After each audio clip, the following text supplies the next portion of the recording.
রাজধানীর খিলগাঁওয়ের উত্তর গোরানের tempo stand সংলগ্ন 5 তলা আবাসিক ভবনের নিচতলায় আশেকে রাসুল জুয়েলার্স। বৃহস্পতিবার সকালে দোকান মালিক জানতে পারেন পাশের একটি হোমিওপ্যাথি দোকানের ভেতর দিয়ে দেয়াল ভেঙে দোকানে ঢুকে চুরি করা হয় স্বর্ণালংকার ও নগদ অর্থ। মালিকের দাবি, চুরি হওয়া স্বর্ণের পরিমাণ প্রায় 75 ভরি, 150 ভরি রূপা এবং নগদ 1,40,000 টাকা। এছাড়াও দোকানের ভেতরে থাকা সিসিটিভি ক্যামেরাও ভাঙচুর করা হয়েছে। টেবিল সরাইছে, ফ্যান সরাইছে, তারপরে দেয়াল ভাঙছে, এতটুকু আমি এসে দেখছি।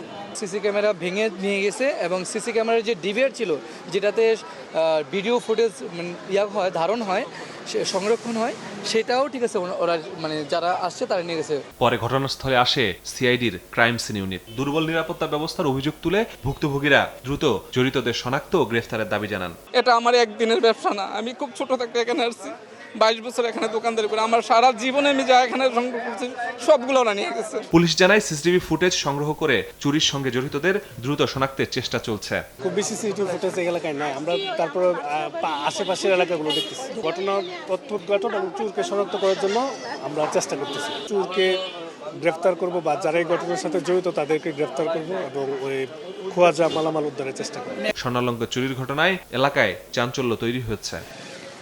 মাসুদুর রহমান, সময় সংবাদ, ঢাকা।